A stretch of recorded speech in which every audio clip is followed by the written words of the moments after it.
আমরা শিবির করব। হ্যাঁ ভাইজান, শিবির মানে বুঝেন কি? এই রক কাটা জামাত শিবিরকে যোগ দিতেছে।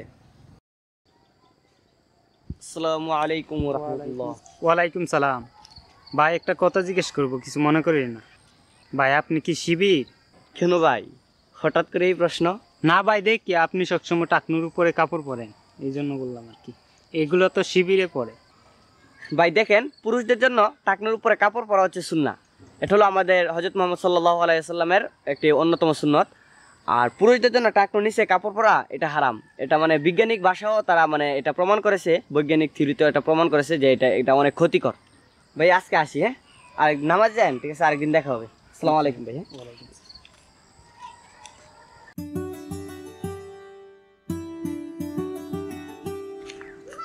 আসসালামু আলাইকুম ওয়া রাহমাতুল্লাহ। ওয়ালাইকুম সালাম। ভাই ছেলেরা অনেক ভালো। আরে দূর, শিবির শিবির করে। হ্যাঁ, তুমি বুঝলা কি করে?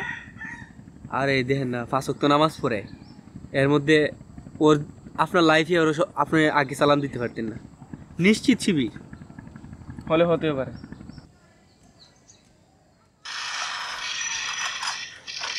আসসালামু আলাইকুম ওয়া রাহমাতুল্লাহ।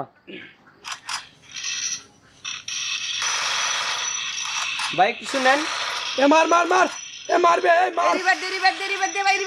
ভাই একটু শুনেন। ভাই একটু শুনেন। এই সবাই একটু বদ্ধ কর, কি করবেন কোন? ভাই আজান হচ্ছে, চলেন নামাজ পড়ে আসি। ভাই আপনার নামাজ আপনি পড়েন, কেন কোনো ঝামেলা করতেছেন? যান ভাই, নামাজ পড়েন গিয়ে যান। ভাই নামাজ সবার জন্য ফরজ। আপনারা কি জানেন বিশ্বনবী এবং সাহাবায়ে কেরাম এই নামাজ কায়েমের জন্য কত কষ্ট করেছেন? বিশ্বনবী ইন্তেকালের সময় হঠাৎ একদিন বিশ্বনবীর গায়ে প্রচণ্ড জ্বর, বাড়িতে বেহুশ হয়ে পড়ে আছেন। ইতিমধ্যেই এশার নামাজের সময় হয়ে গেল। বিশ্বনবীজির জন্য মসজিদ নববীর মধ্যে সাহাবায়ে কেরাম অপেক্ষা করতে করতে হযরত আবু বকর রাদিয়াল্লাহু তাআলা আনহুর ইমামতিতে নামাজ শুরু করলেন। হঠাৎ দয়াল নবীর জ্ঞান ফিরে এলো। আয়েশা রাদিয়াল্লাহু তাআলা আনহুকে জিজ্ঞেস করলেন, হে আয়েশা, এখন কোন সময়? আয়েশা রাদিয়াল্লাহু তাআলা আনহু সাথে সাথে জবাব দিলেন, এখন এশারের সময়। আপনার জন্য মসজিদে নববীর মধ্যে অপেক্ষা করতে করতে সাহাবায়ে কেরামগণ আমার বাবা হযরত আবু বকর রাদিয়াল্লাহু তাআলা আনহুর ইমামতিতে জামাত শুরু করেছে। বিশ্বনবী হযরত আয়েশা রাদিয়াল্লাহু তাআলা আনহুকে বললেন, হে আয়েশা, দরজাটা খুলে দাও, আমার মাথাটা একটু মসজিদে নববীর দিকে উঁচু করে ধরো। সাথে সাথে উঁচু করে ধরা হলো, দরজা খুলে দেওয়া হলো। মসজিদে নববীর দিকে হযরত মুহাম্মদ সাল্লাল্লাহু আলাইহি ওয়াসাল্লাম তাকিয়ে চোখে পানি চলে আসলো। আয়েশা রাদিয়াল্লাহু তাআলা আনহু জিজ্ঞেস করলেন, হে নবী, আপনার চোখে পানি কেন? হযরত মুহাম্মদ সাল্লাল্লাহু আলাইহি ওয়াসাল্লাম বললেন, হে আয়েশা, এই কান্না কোনো আমার কষ্টের কান্না না, এই কান্না হচ্ছে আমার তৃপ্তির কান্না। তুমি কি জানো, তায়েফের ময়দানে এই নামাজ কায়েমের জন্য আমি রক্ত দিয়েছি। উহুদের ময়দানে আমার দান্দান মুবারক শহীদ হয়েছে। এই নামাজ কায়েমের জন্য সাহাবায়ে কেরাম, হাজার হাজার সাহাবায়ে কেরাম শহীদ হয়েছে। আজকে এই জামাতের দৃশ্য দেখে আমার মনে হচ্ছে কিয়ামত পর্যন্ত আমার উম্মতেরা ঠিক এভাবেই জামাতের সহিত নামাজ আদায় করবে। কিন্তু দেখেন ভাই, আমরা কতটুকু হতভাগা। এইদিকে মসজিদে আজান হচ্ছে, জামাতের সময় চলে যাচ্ছে, কিন্তু আমরা বিভিন্ন ধরনের গেম নিয়ে ব্যস্ত আছি। আমরা অযথাই সময় নষ্ট করছি। আমরা কি আল্লাহর কাছে জবাব দিতে হবে না? ভাই অযথাই সময় না নষ্ট করে ভাই চলেন সবাই মিলে নামাজ পড়ে আসি।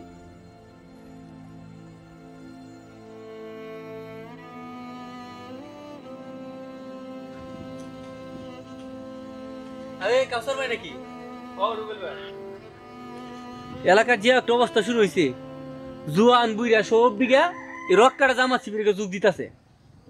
এমনি যদি চলে তে মনে করুন যে এই রাজনীতি করিয়া সাইটে ডাল ভাত খেয়ে বাঁচতারান। সবাই একটু চিন্তার বিষয়। আমি ভাবছিলাম আগামীতে পার্টি ক্ষমতা তাইলে আমার ছোট বাইরে ইউরোপ পাঠাইম। মানে যে কোনো একটা বিহিত করা দরকার তো এটা। আগামীকাল কি একটা মিটিং দেয় তোমার নামাজের পরে তাও যে মসজিদে সবাই লিয়া। আচ্ছা ওকে, আচ্ছা ওকে, কাজ আছে পথে যাই যাই। সরি। প্রিয় ভাই সব, আপনাদেরকে আজকে একটা গুরুত্বপূর্ণ বিষয়ে অবগত করার জন্য ডাকা হয়েছে। আপনারা জানেন এই যে জামাত শিবির এরা এত খারাপের খারাপ, এরা মানুষের রক কাটে, এরা একটা বিহিত করতে হবে। আমরা গোপন সূত্রে জানতে পেরেছি এলাকার কিছু দুষ্ট ছেলে পেলে এই রক কাটা জামাত শিবিরে যোগ দিচ্ছে। এই জামাত শিবিরকে আপনারা চিহ্নিত করবেন। এর কয়েকটা লক্ষণ আছে। যদি আপনারা দেখেন যে কোনো ছেলে এই পায়ের গন্ডার উপরে কাপড় পরে, তাহলে বুঝে নেবেন এটা শিবির। আরেকটা উপায় আছে, আপনার কারো বাপের ক্ষমতা নাই, এদেরকে আগে সালাম দিবে, সবার আগে ওরা সালাম দিয়ে দেয়। মনে করবেন ওইটা শিবির, ওরা ধরতে হবে। আর এই হারামজাদের আর একটা জিনিস দেখবেন কি করে, এই যে এলাকার ছেলে পেলেগুলো আছে বিভিন্ন কাজে থাকে, এগুলো জোর করে মসজিদে পাঠিয়ে দেয় নামাজ পড়ার লাগে। ওদেরকে জোর করে মসজিদে নিয়ে আসে নামাজ পড়ার জন্য। এইগুলো ঠিক, এগুলো কি ইসলামের শিক্ষা? আরে ভাই তুই আপনি এটা কিতা কইন, টাকনুর উপরে কাপড় পরার তো সুন্নত, আর সর্বপ্রথম সালাম দেওয়া এটা তো সুন্নত, আর সর্বপ্রথম সালাম দিলে 90 নাকি পাওয়া যায়, এটা বিশ্বনবীর সুন্নত, এটা তো বালা কাজ। আর নামাজ পড়া, নামাজ তো 5 ওয়াক্ত পড়া এটা ফরজ, এটা তো সব মুসলমানদের জন্য এটা ফরজ, এটা তো বালা কাজ, তারা বালা কাজ করে, তাহলে তো শিবির ভালো। হ্যাঁ ভাই যান, শিবির মানে বুঝেন কি? শিবির মানে বালানা বালানা বালানা বালানা বালানা বালানা শিবির বালানা। বালানা। আমিও তো শিবিরই করি ভাই। হ্যাঁ আমরা শিবির করবো তাইলে। তো ভাই কি কন? তাইলে তো দেখি শিবিরেই বালা। হ্যাঁ, তাইলে আপনি শিবির তাইলে ভালো। শিবিরে যোগ দিব। শিবির নামাজের আজকে কথা বলে থেকে শিবিরে যোগ দিব। ভাই, ওদের কথা শুনে লাভ নাই। এখন আমরা সবাই শিবির করবো, শিবিরে দাওয়াত দিব সবাই আমরা। ভাই সিমলাকে তো কটকাই দিমু ভাই। আমরা শিবির করব, আমরা শিবির করব, আমরা শিবির